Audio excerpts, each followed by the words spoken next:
بسم الله الرحمن الرحيم. ألف لام ميم.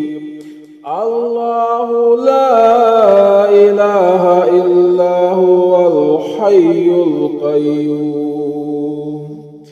نزل عليك الكتاب بالحق مصدقا لما بين يديه وأنزل التوراة والإنجيل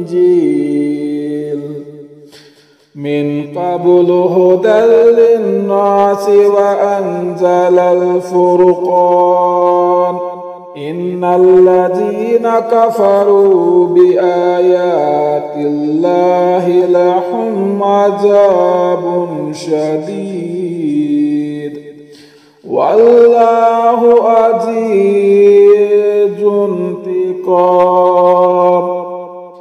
إن الله لا يخفى عليه شيء في الأرض ولا في السماء. صدق الله المولانا العظيم.